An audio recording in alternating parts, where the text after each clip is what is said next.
Irmãos queridos, vamos abrir a palavra de Deus então, no livro de Abacuque, no capítulo 1. Abacuque, capítulo 1.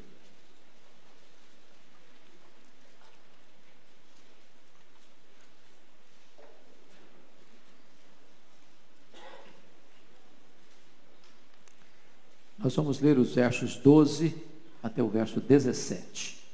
Abacuque 1, 12 a 17.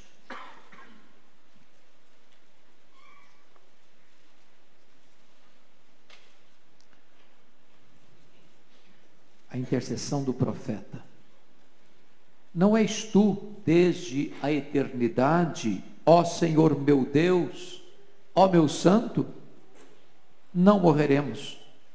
Ó Senhor, para executar juízo puseste aquele povo. Tu, ó rocha, o fundaste para servir de disciplina. Tu és tão puro de olhos que não podes ver o mal, e a opressão não podes contemplar. Porque, pois, toleras os que procedem perfidamente, e te calas quando o perverso devora aquele que é mais justo do que ele. Porque fazes os homens como os peixes do mar, como os répteis que não têm quem os governe. A todos levanta o inimigo com o anzol, pesca-os de arrastão, e os ajunta na sua rede varredora. Por isso, ele se alegra e se regozija. Por isso, oferece sacrifício à sua rede, e queima incenso à sua varredora. Porque por elas enriqueceu a sua porção, e tem gordura a sua comida.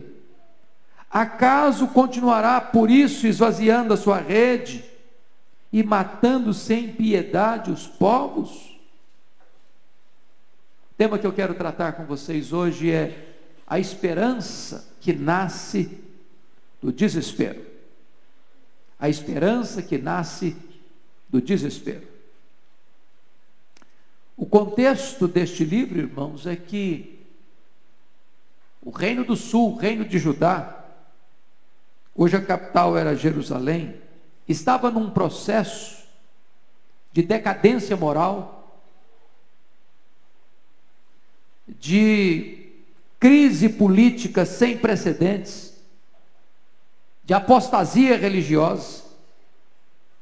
A sociedade estava absolutamente rendida à iniquidade, à violência. A injustiça social era avassaladora. Os tribunais estavam corrompidos, as ruas marcadas e manchadas de sangue. E o profeta então, ao ver ao seu redor a iniquidade da sua nação, ele questiona Deus. Por que Deus estava silencioso? Por que Deus não agia?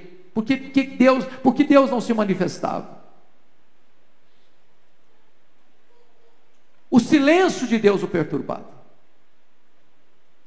Aí olhamos no texto passado, versos 5 a 11, que de repente Deus fala e responde para ele. Quando Deus fala, ele fica mais perturbado ainda. Porque quando Deus se manifesta e para falar com ele, Deus diz para ele: pois é, eu estava em silêncio, parecia que eu estava com as mãos atadas, mas eu estava agindo, trazendo a amarga Babilônia, os amargos caldeus, para disciplinar o meu povo. Notem vocês que o profeta olha ao seu redor e vê o pecado do seu povo, a violência do seu povo, mas quando ele olha para frente, ele vê a violência contra o seu povo.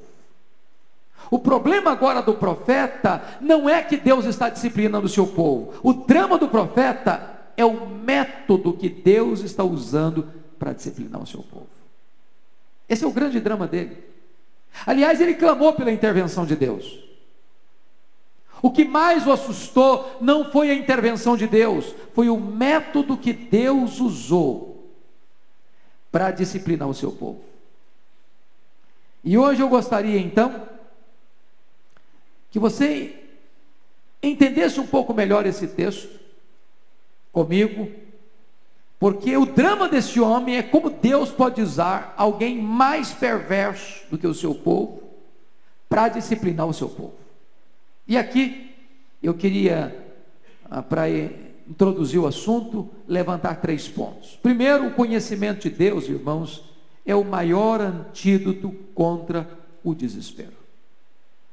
Quando a gente está muito aflito, muito angustiado, com problemas internos, com ameaças externas, esmagados pelo nosso pecado, ou esmagados pela opressão do nosso adversário, ou perturbados com o silêncio de Deus, ou perturbados pela voz de Deus, perturbados pela inação de Deus, ou perturbados pela intervenção de Deus, o que conforta, o que aquieta a nossa alma, é saber quem é o nosso Deus. Conhecer a natureza desse Deus, o caráter desse Deus, os atributos desse Deus. Isso aquieta o coração. A Bíblia diz que o povo que conhece a Deus é um povo forte e ativo. Segunda coisa, o desabafo com Deus pode ser uma experiência libertadora. Eu começo a desabafar com Deus. Se vocês perceberem, essa oração é uma oração de desabafo. E tem hora que a gente tem que desabafar mesmo. Tem hora que Deus abre o caminho para o desabafo. Foi o que ele fez com Agar lá no deserto. Que tens, Agar? Foi o que ele fez com Elias dentro da caverna. Que faz aí, Elias? Foi o que Deus fez com Pedro quando ele caiu. Pedro, tu me amas? Então, quando você estiver passando por uma tribulação, abra a caixa da ferramenta, abra o peito, esprema o pus da ferida, põe para fora aquilo que está afligindo você, desabafa com Deus. Isso traz cura para a alma. Terceira coisa que me impressiona aqui, irmãos, é que a oração pode ser a maneira mais adequada de buscarmos as respostas de Deus para a nossa aflição. Notem isso. Esse homem vai encontrar respostas de Deus para a sua aflição no momento em que ele se põe na presença de Deus para orar. Eu quero dizer para você algo muito importante aqui. Clara, como quando nós estamos orando. Você nunca enxerga com tamanha clareza a soberania de Deus como quando você está de joelhos. Quando você está de joelhos, você enxerga mais longe do que um filósofo na ponta dos pés. Diante disso, eu quero destacar no texto 3 verdades. Com a sua Bíblia aberta aí comigo, no texto vamos ver que verdades são essas. Primeiro, é importante a gente entender quem é o Deus de Abacuque. Conhecimento de Deus nos ajuda e nos fortalece a decifrar, irmãos, os grandes enigmas da história. Quando você pega, por exemplo, aquele documento que foi feito no século XVII, lá na abadia de Westminster, em Londres, que nós chamamos de Confissão de Fé de Westminster, de Catecismos, os teólogos estavam reunidos, passaram vários anos reunidos. Quando chegaram na hora de definir Deus, eles empacaram. E aí eles pediram a um dos membros daquela assembleia para orar, pedir a Deus iluminação. Quando ele começa a orar, ele começa a exaltar os atributos de Deus. Quando ele termina de orar, a assembleia diz: encontramos a melhor definição de Deus. Sabe por quê? Uma pessoa pode ter uma teologia humanista, focada no homem, centrada no homem, mas não existe nenhum teólogo humanista de joelhos. Não tem. Quando você se prostra diante de Deus, você precisa reconhecer a soberania de Deus, a majestade de Deus, a glória de Deus, a santidade de Deus, a justiça de Deus, a beleza do caráter de Deus. O que é que, na verdade, Abacuque descobre? A majestade de Deus. Foi o que Isaías descobriu quando ele falava da majestade de Deus. Disse: meu Deus, diante das nações todas do mundo, os grandes impérios, tudo isso para Deus é como um pó, uma balança de precisão, como um pingo que cai de um balde, como um vácuo, como nada, como menos do que nada. Então, nas horas de crise que o Brasil atravessa, que o mundo atravessa, de uma crise internacional, se você não tiver uma perspectiva clara na sua mente, no seu coração, quem é Deus, você mergulha na crise, você se desespera com a crise, você se naufraga na crise. É a consciência de quem é Deus que livra você dessa situação. Quem é Deus? Vamos ver aí o que o profeta entendeu. Olha o versículo 12. Não és tu desde a eternidade, ó Senhor meu Deus, ó meu santo? A primeira coisa que ele descobriu, que Deus é eterno, que Deus não foi criado, que Deus é o Criador, que Deus não teve origem, que Deus é a origem de todas as coisas, que Deus existe desde sempre, porque nunca teve um começo, ele jamais terá um fim, ele é eterno. Deus não depende do universo para ele existir. Ele seria Deus se não tivesse criado. Ele não precisava ter criado para ser Deus. Deus não precisa de você, nem de mim, nem do cosmos para ser Deus. Antes do cosmos existir, ele já existia eternamente, perfeitamente, na comunhão da Trindade. Entender isso é algo sublime, é algo maravilhoso. Ele é eterno. Mas em segundo lugar, quem é o Deus que Abacuque encontra e descobre na oração? Ele é autoexistente. Olha comigo aí. Não és tu desde a eternidade, ó Senhor. Essa palavra Senhor aí, irmãos, é a palavra Yahvé, palavra revelada a Moisés lá em Êxodo 3,14. Eu sou o que sou. O que significa isso? Todos os seres que existem, irmãos, são seres dependentes, que não têm vida própria, no sentido de que ele se autoproduziu. O universo foi criado, os astros foram criados, os animais foram criados, as aves foram criadas, os peixes foram criados, os homens foram criados, tudo que existe foi criado. Depende de Deus para existir. Deus não depende de ninguém para existir. Ele é autoexistente, ele é absoluto, ele se basta a si mesmo. Se você perceber, só Deus pode dizer assim: eu sou o que sou. Você e eu somos pó, viemos do pó, tornaremos ao pó, somos pó. Nenhum homem pode dizer eu sou o que sou. Deus pode, porque Deus não deriva a vida dele de ninguém, porque Deus não depende de ninguém para ser Deus, ele é autoexistente. Terceiro, olha comigo aí. Não és tu desde a eternidade, ó Senhor meu Deus, ó meu santo? Deus é santo. Em outras palavras, ele é eterno quanto ao tempo, ele é autoexistente quanto ao seu ser, mas ele é santo quanto ao seu caráter. Por que ele está dizendo isso? Tu és santo. Porque se Deus é santo, ele precisa reivindicar sua santidade e não permitir que o mal prevaleça sem ser julgado e sem ser punido. Qual a angústia primeira do profeta? É que a nação dele estava corrompida, e ele está perguntando: Deus, o Senhor não vai fazer nada? Deus vai fazer. Quando o povo de Deus peca, Deus disciplina, porque a santidade de Deus exige isso. Mas agora a angústia dele é que um povo pior do que o seu povo, os caldeus, estão vindo contra o seu povo para esmagá-lo. Deus não vai fazer nada? Deus vai fazer, porque a santidade de Deus exige isso.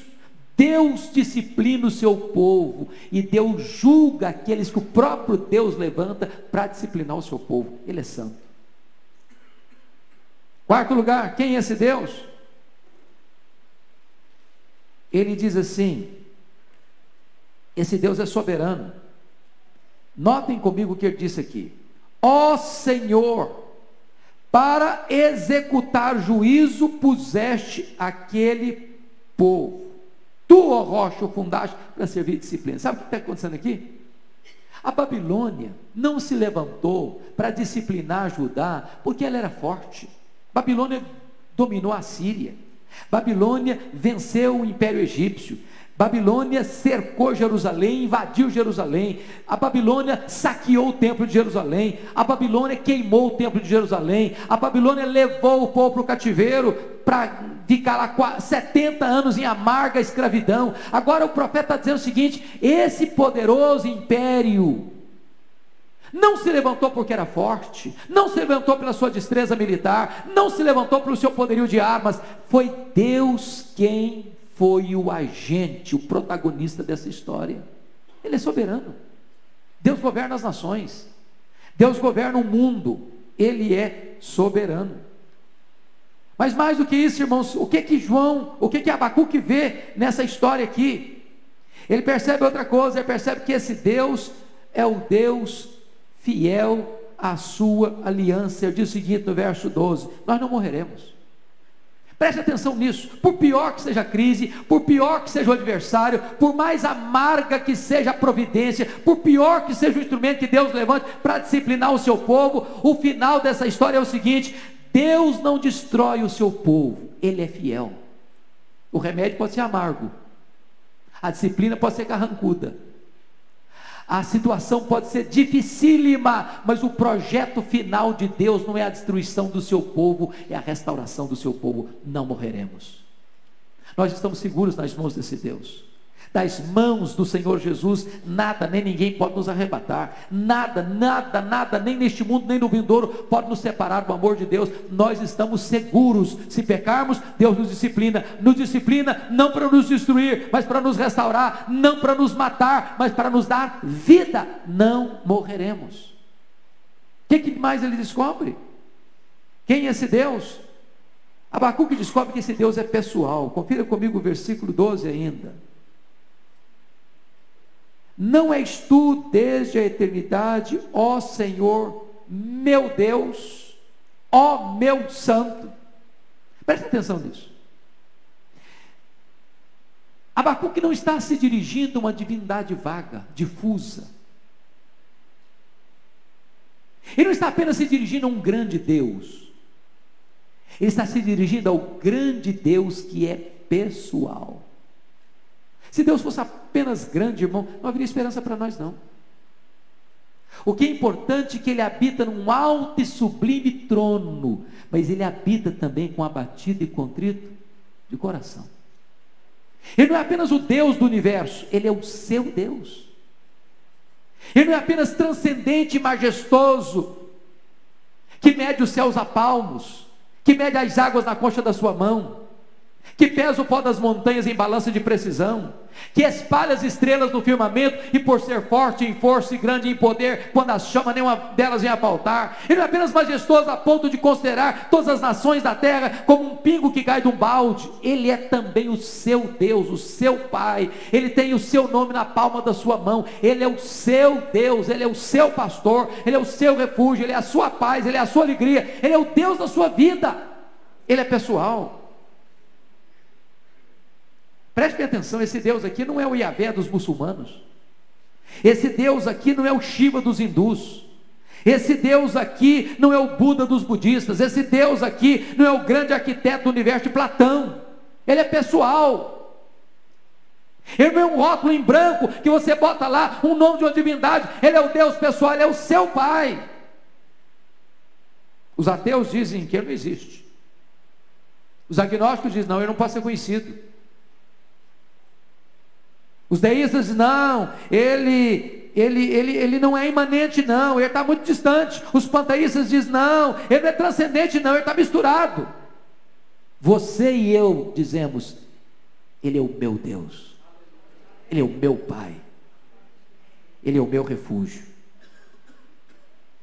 Mas agora, queridos irmãos, quero olhar um outro ponto com vocês. O segundo ponto dessa mensagem são as perplexidades de Abacuque. Quais são as perplexidades de Abacuque? Primeiro, como conciliar a santidade de Deus com o uso que Deus faz dos perversos? Olha o versículo 13 comigo. Não és tu és tão puro de olhos, que não podes ver o mal, e a opressão não podes contemplar. Por que, pois, toleras os que procedem perfidamente e te calas quando o perverso devora aquele que é mais justo do que ele? Olha o drama aí. Olha o drama. Olha a crise teológica, a crise dele é teológica. Na cabeça dele não dá para conciliar Deus santo usando um perverso para disciplinar o seu povo.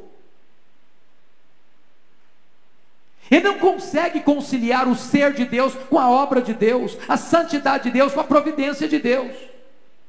Ele não consegue entender como é que Deus é quem está trazendo a Babilônia, os caldeus, para usar de força tão truculenta para disciplinar o seu povo. Ele não entende isso. Isso é a crise dele, isso é o drama dele. E esse é o seu drama, esse é o meu drama. Quando você vê um inocente sendo culpado, choca você. Quando você vê um João Batista na cadeia e um Herodes no trono, isso choca você. Quando você vê um Barrabás solto e Jesus de Nazaré indo para a cruz, isso choca você. Quando você vê um missionário pregando o evangelho, sendo assassinado truculentamente, isso choca você. Quando você vê um cristão padecendo anos e anos numa cadeia imunda, não por ser um devasso, ou um assassino, ou um ladrão, mas por ser um crente fiel em Jesus Cristo, isso choca você. Esse é o drama desse homem. Irmãos queridos, é preciso dizer isso para você. A nossa geração é a geração desse drama. Sabe por quê? O maior número de mártires da história do cristianismo aconteceu no século passado. No século passado, mais do que na Roma antiga, mais do que no Império Romano, mais do que nas fogueiras da Inquisição. Muitos irmãos nossos padeceram nas cortinas de ferro, nas cortinas de bambu, nos regimes totalitários. E essa é a crise que tantas vezes, ainda hoje, nós levantamos. Nós levantamos. Pega a Segunda Guerra Mundial, 60 milhões de pessoas mortas. Então o que aconteceu no regime de Mao Tse Tung na China? Mais de 50 milhões de pessoas mortas.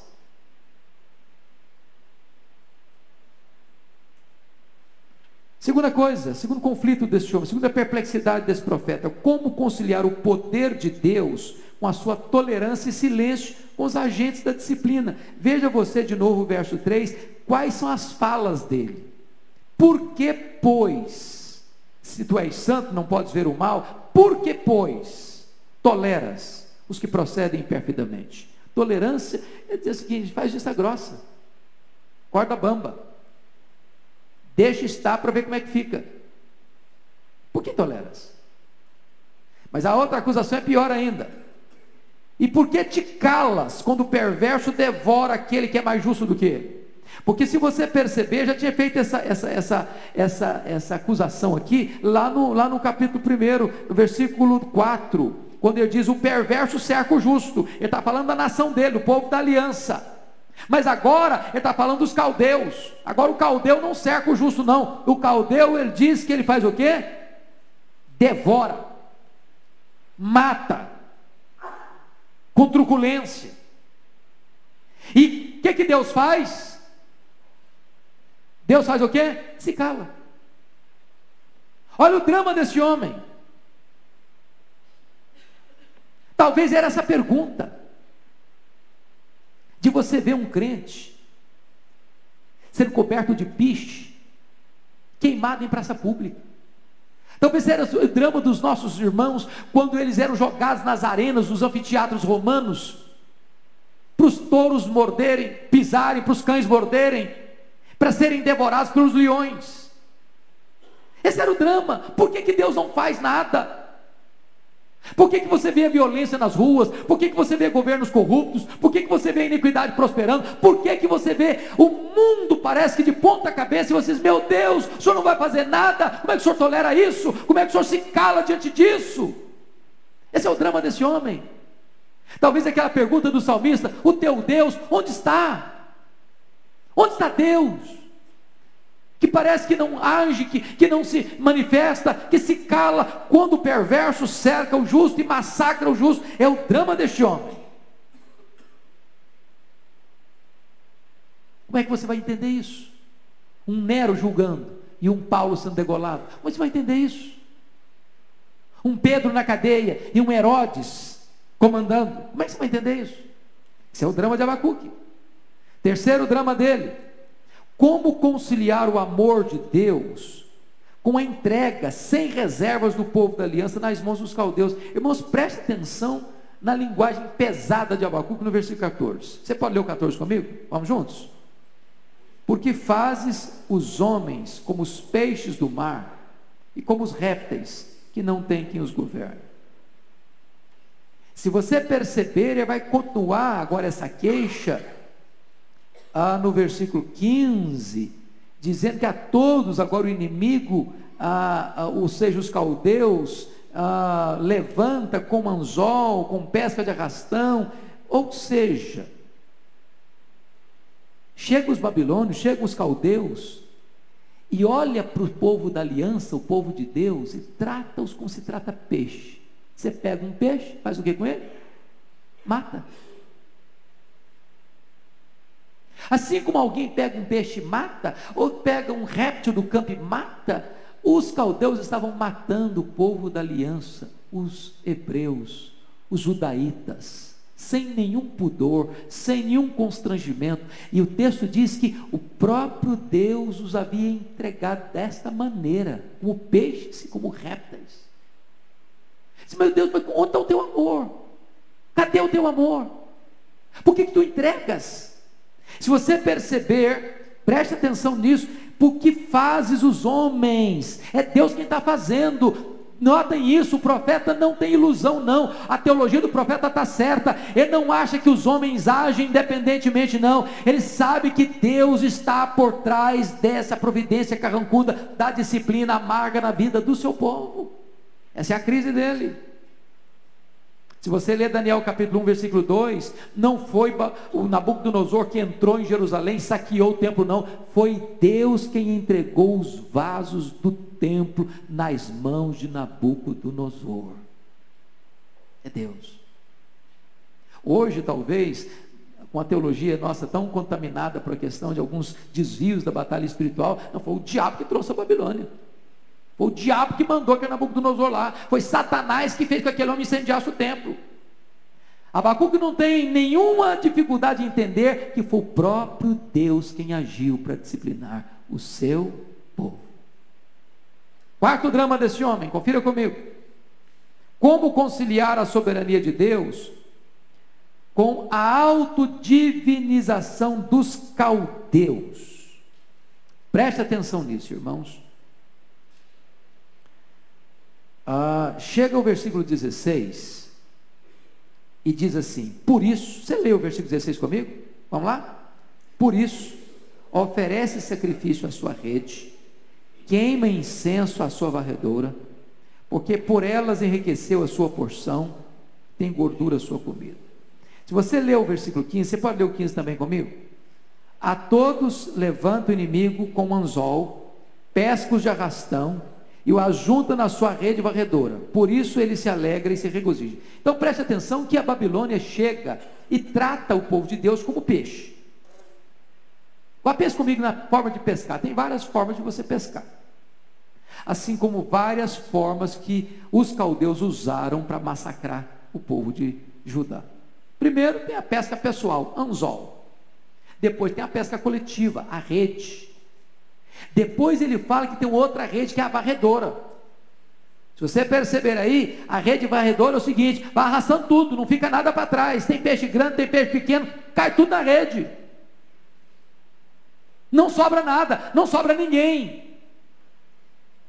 Em outras palavras, a Babilônia vai vir e ela virá, e outra coisa, ela é irresistível, não adianta tentar resistir. Esse povo está vindo amargo do que é, violento do que é, expansionista do que é, sanguinário do que é, e quem está trazendo é Deus, e ninguém vai escapar. E qual o problema agora? Ele vai dizer assim: meu Deus, eu não estou entendendo uma coisa, como é que eu vou conciliar a tua soberania com a autodivinização dos caldeus? Porque chega no verso 16, diz que os caldeus oferecem sacrifício à sua rede e queimam incenso à sua varredora. Sabe o que está acontecendo? Os caldeus são tão fortes militarmente, as suas armas são tão poderosas, os seus exércitos são tão irresistíveis, os seus cavalos são tão velozes, a sua espada é tão afiada, que eles dizem assim: nós conquistamos todo mundo, ninguém nos resiste, ninguém nos barra no nosso avanço, então nós vamos cultuar as nossas armas, nós vamos adorar o nosso próprio poder. E preste atenção nisso, a Babilônia tinha muitos deuses, mas sabe qual era o Deus que eles mais adoravam? Eles mesmos, seu próprio poder, sua própria grandeza militar. Está chocando o profeta, profundamente chocando o profeta. Quinto conflito dele: como conciliar a providência de Deus com a perseguição implacável dos caldeus. Veja alguns pontos. Primeiro, eles estavam usando todos os meios para capturar os judeus: anzol, rede e rede varredora, as mais diversas armas, desde uma pessoa particular até a coletividade. Segundo, eles estavam saqueando as riquezas dos judeus. Confira aí o versículo 16, parte B. Porque por elas, ou seja, por essas armas que estão usando, elas enriqueceu, porque por elas enriqueceu a sua porção. O que ele está dizendo aqui? Sabe o que é? A riqueza da Babilônia, ela não produziu, não foi a riqueza que ela conquistou pelo trabalho, não. A riqueza que a Babilônia juntou foi de saque, foi de roubo, foi de entrar numa cidade, numa nação, num povoado, ou num reino qualquer, como o caso do Egito, e aqui o reino de Judá, e dominar, e saquear tudo, espoliar tudo, e levar todas as riquezas para o seu território. Terceiro, aliás, antes de entrar para o terceiro ponto, preste atenção aqui, que essa questão do enriquecimento ilícito vai ser denunciado depois lá nos Ais. Confira aí comigo, por gentileza, capítulo 2, versículo 6. Está falando aí desses ais que vinham sobre os caldeus. Ele diz aí: ai daquele que acumula o que não é seu. Olha o versículo 9: ai daquele que ajunta em sua casa bens mal adquiridos. Agora olha o versículo 12: ai daquele que edifica a cidade com sangue. Preste atenção nisso, irmãos. Deus está trazendo os caldeus.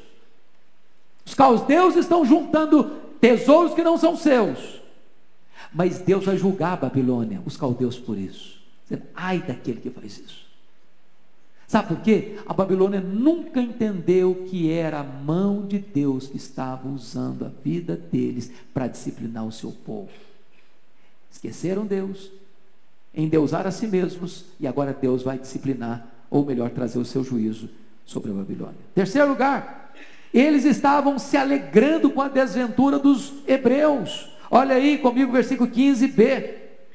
Por isso eles se alegram e se regozijam. Irmãos, não tem nada que fere mais o coração de Deus do que você, em vez de chorar com o que chora e se alegrar com o que se alegra, se alegrar com o que chora e se entristecer com o que se alegra. Deus não aceita isso. Deus não aceita isso. Quarto lugar, eles estavam destruindo sem piedade os judeus. Olha o versículo 17. Aliás, termina a oração dele com uma pergunta: acaso continuará por isso esvaziando a sua rede, matando sem piedade os povos? Ele está dizendo aqui: pense numa pescaria. Passou a rede, a varredora, passou, pegou tudo. Aí pega aqueles peixes todos, mata, um por um. Agora a Babilônia faz o quê? Vamos pescar de novo, vamos fazer a segunda volta. E o profeta pergunta: meu Deus, acaso continuará por isso, esvaziando a sua rede e matando sem piedade os povos? É a pergunta dele. Meu Deus, esse negócio vai continuar toda a vida? O Senhor não vai intervir? Talvez esteja aqui, irmãos, aquela pergunta lá do salmista, no Salmo 74, 22, levanta-te, ó Deus, pleiteia a tua própria causa. Mas aqui eu quero concluir com a consolação que ele encontra, no meio de tanta angústia, no meio de tanta situação adversa. O primeiro consolo que ele encontra, queridos irmãos, é meditar na pessoa de Deus. Versículo 12 e 13. Eu começo a entender que Deus é santo, que Deus é eterno, que Deus é autoexistente, que Deus é fiel, que Deus é o Deus da aliança, que Deus não pode contemplar o mal. Sabe o que significa isso? O mundo está complicado de ponta cabeça? Tá. O Brasil está complicado? Tá. Tem gente roubando e saindo ileso? Tem. Tem gente que devia estar preso e herói? Tem. Tem gente que está escapando da justiça? Tem. Tem gente que está vivendo uma vida completamente irregular na violência, na iniquidade, na opressão, e está vivendo uma vidona aos olhos do mundo? Tem. Mas isso não ficará assim. O caráter de Deus exige que Deus se manifeste, e é conhecendo quem é o seu Deus, o nosso Deus, é que nós vamos entender uma coisa: o pecado não fica impune. Não fica. Entender quem é Deus é fundamental, queridos. Deus disciplina o seu povo, Deus pune os perversos. Segunda coisa, consolo é encontrado na meditação acerca da obra de Deus. Em outras palavras, a Babilônia não está agindo de moto próprio. A Babilônia não está agindo independentemente da própria ação, da providência carrancuda de Deus. Não é a megalomaníaca Babilônia quem está no controle da situação. É Deus quem está no controle da situação. O destino de Judá não é a morte, não morreremos. O destino de Judá é a restauração de Deus. Então eu quero dizer para você uma coisa, querido: se você hoje está vivendo de forma irregular, Deus vai disciplinar você. Mas se você é filho de Deus, a disciplina é um ato responsável de amor. Nenhum pai disciplina um filho para matá-lo. Um pai disciplina um filho para recuperá-lo, para restaurá-lo. E entender isso traz conforto para o coração. Terceiro, o consolo é encontrado no conhecimento dos propósitos soberanos de Deus. Em outras palavras, Abacuque tem plena convicção de que o projeto de Deus não é matar, não é destruir o seu povo, mas é disciplinar e restaurar o seu povo. Pode ter certeza disso. Tem esperança para nós. A igreja de Deus, ela é depurada com sofrimento, mas não destruída. Quando Deus nos disciplina, Deus está visando o nosso bem. Agora o remédio é amargo, agora vai doer, mas o látego de Deus, o chicote de Deus fere, mas o mesmo Deus que fere é o Deus que sara a ferida.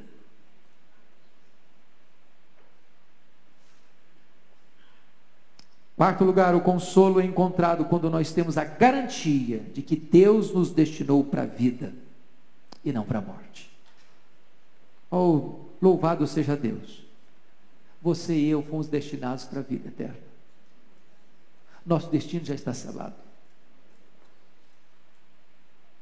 Por mais que nós tenhamos dificuldade em entender isso, Deus não muda o seu plano.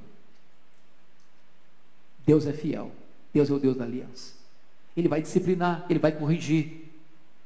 A gente pode até chegar meio quebrado, mas vai chegar. Vamos ir de força em força. E cada um de nós vai comparecer perante Deus em Sião. Deus não abre mão do seu povo. Deus não deixa de disciplinar o seu povo, mas Deus também não deixa de restaurar o seu povo. Finalmente, queridos, o consolo é encontrado quando nós levamos nossa causa a Deus. E então entendemos que o ímpio não prevalecerá para sempre. Quando Abacuque sobe para aquela torre de vigia, com essa pergunta no ar: acaso continuará por isso esvaziando a sua rede, matando sem piedade os povos? Aí ele diz: aí eu vou me pôr na torre de vigia. Aí ele vai chegar lá e querer resposta de Deus. E a resposta está no versículo 4 e 5. Eis o soberbo, sua alma não é reta nele, mas o justo viverá pela fé. O ímpio não é justo, não é reto, ele é soberbo. Ele acha que ele é dono de si mesmo, que ele é o Deus de si mesmo. Mas o justo, mesmo disciplinado, ele vive pela fé. Ele sabe que Deus está no controle. E ele começa a dizer no versículo 5 assim: assim como o vinho enganoso também permanece, tampouco permanece o arrogante, cuja gananciosa boca se escancara como sepulcro, e é como a morte, que não se farta. Ele ajunta para si todas as nações e congrega todos os povos. Ele está dizendo o seguinte: esse povo que acha que é assim, que tem todo o poder, esse povo vai ser quebrado por Deus. Ele não vai prevalecer, mas o povo de Deus vai ser restaurado.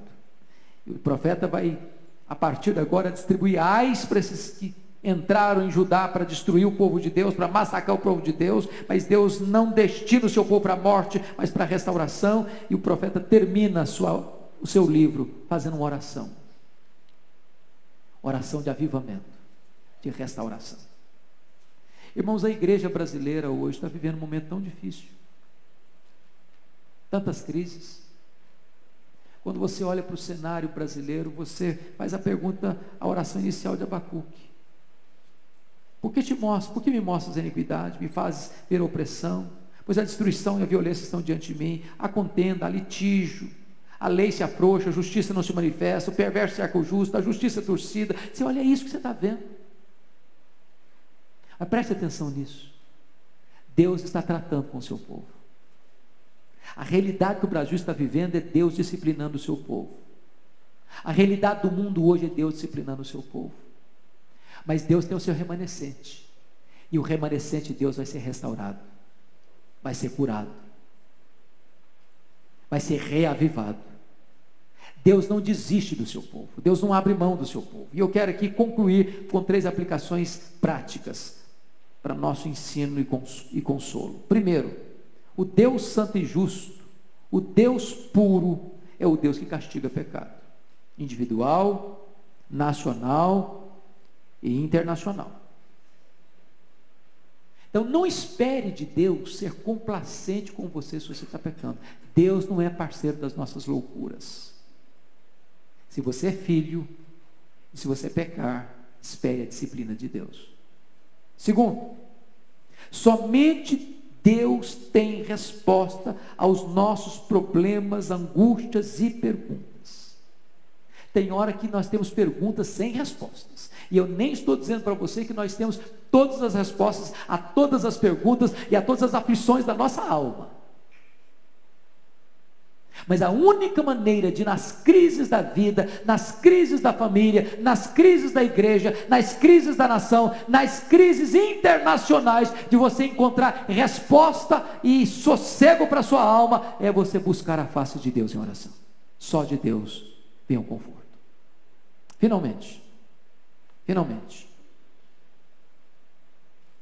a nós nos parece que Deus tarda muito em realizar seus propósitos, mas mesmo assim, Deus continua no controle.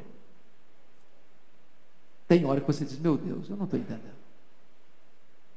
Se fosse eu, já teria agido. Mas Deus não é você. Deus sabe a hora certa de agir. Deus tem o tempo certo de agir. Deus tem a forma certa de agir. Mesmo que você não entenda e não veja que Deus está agindo, Ele está agindo. Ele age de forma perfeita, Ele age de forma justa, Ele age de forma santa, para disciplinar e restaurar o seu povo, e para julgar aqueles que se julgam seus próprios deuses.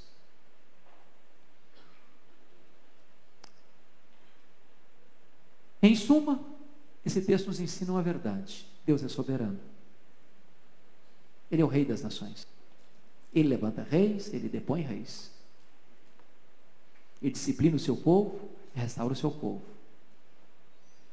Ele usa a vara da sua ira e depois quebra essa vara. Ele, só Ele, continua no trono. E esse Deus que está no trono é a sua esperança, é a minha esperança. Curva a sua fronte, por favor. Vamos orar.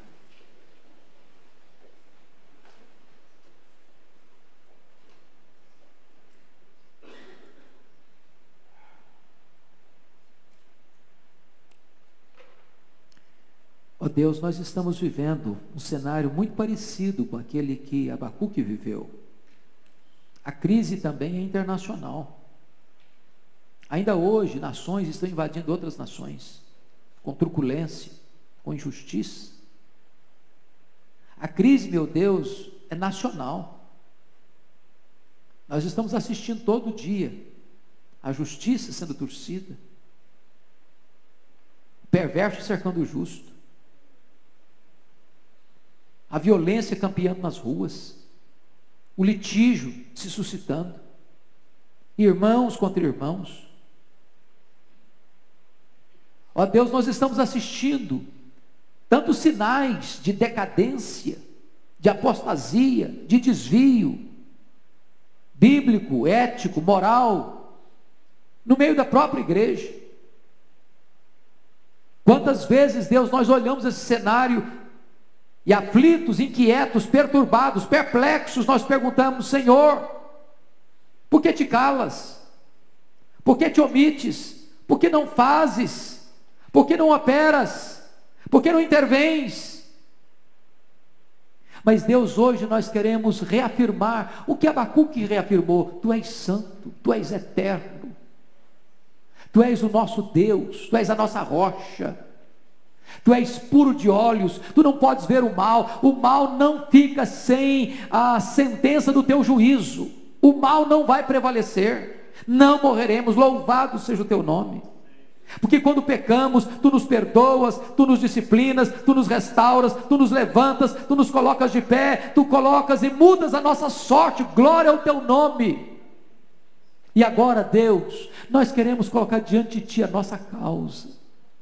Ah, Senhor Deus, restaura a nossa sorte, restaura a nossa sorte, restaura a igreja evangélica brasileira, restaura os pastores, restaura os líderes, restaura, meu Deus, aqueles que pregam a Tua palavra, para que eles sejam fiéis a Ti, restaura, meu Deus, reaviva a Tua obra, não permita que o perverso prevaleça sobre a Tua igreja, gera em nós, meu Deus, humildade, quebrantamento, para que não haja necessidade de que a vara da Tua ira venha sobre nós.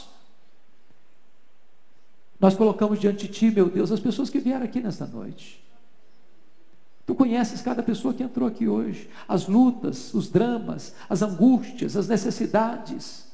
Pai, em nome de Jesus, visita cada coração, para que cada coração aqui volte para casa, debaixo da Tua bênção, do Teu consolo, da Tua palavra, da segurança que nós temos, que Tu és o Rei das nações, que Tu governas o universo, mas Tu tens cuidado particular de cada um de nós.